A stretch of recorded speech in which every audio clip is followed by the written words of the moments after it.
this is the third and final part of our play lecture. We're almost done, so this video will be really short. Okay, so now play in adolescence.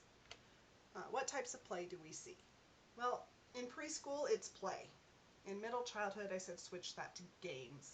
In adolescence, let's call it activities. Okay? So we still see games, sports, board games, video games, etc., but they are more advanced than they were in middle childhood. Teens are capable of higher level of strategy, higher difficulty in games, more complicated rules. And their activities are largely social, so it could be like parties or hanging out, using social media, going to clubs, or using clubs like a chess club, science club, things like that at school. Okay, so think about adolescents do as play. Remember the characteristics of play. It's just something that they do spontaneously, something that they do for fun. We don't really call it play in adolescence. What purpose does it serve? The highest benefit of this in adolescence is social skills. They're really cooperating with each other. They're really sharing with each other. They're exploring their identities, both their individual identity and their group identity. They're practicing those higher cognitive skills, strategy, anticipation, really thinking things through. And physical play, physical activity is healthy for them. It still helps their bodies and minds. So what can adults do in adolescence? Adolescents want autonomy and time with friends, so let them have it, within limits, of course. Let them follow their interests. Don't force them to do an activity they hate. If they're interested in a club at school, let them do it. Let them be in it. But if they're not interested in one, don't force them to keep going with it. Encourage activities that involve meeting with friends face-to-face rather than through a phone or social media. And encourage physical activity. Try to get them out of the house and outdoors.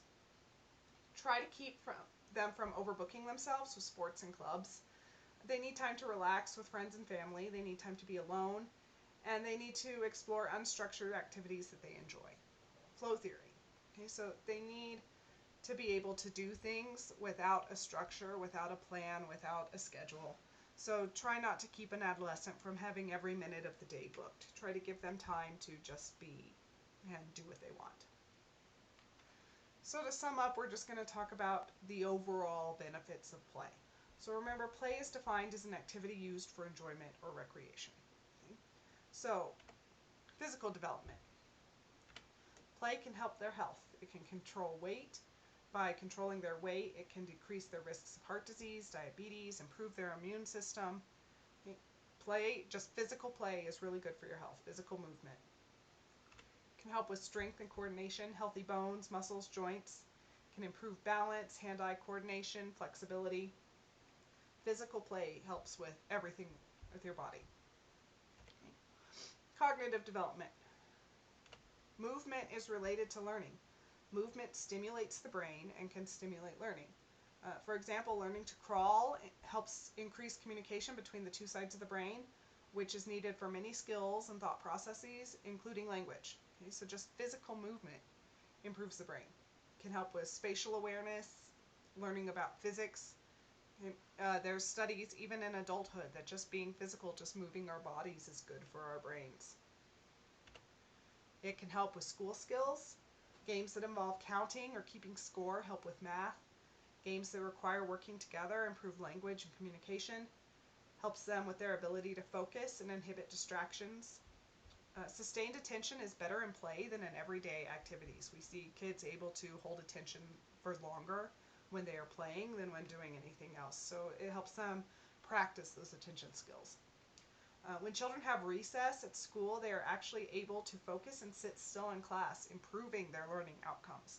So if you're trying to get kids to do better in school, eliminating recess so they can spend more time indoors learning is not the answer. They need the recess. They need the time to play.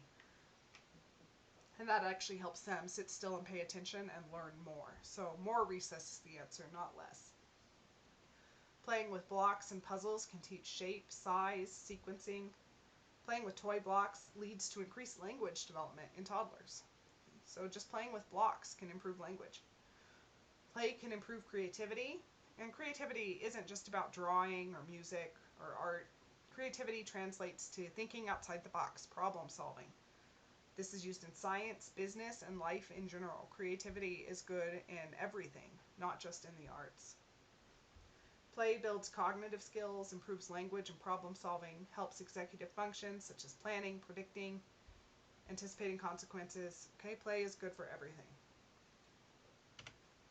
Social emotional development. Play decreases anxiety and stress and promotes a sense of joy. Okay? You're less stressed when you're doing something you enjoy. It increases confidence and self-image, increases self-esteem. When playing cooperatively with each other, social skills improve. They learn about rules, taking turns, listening to others.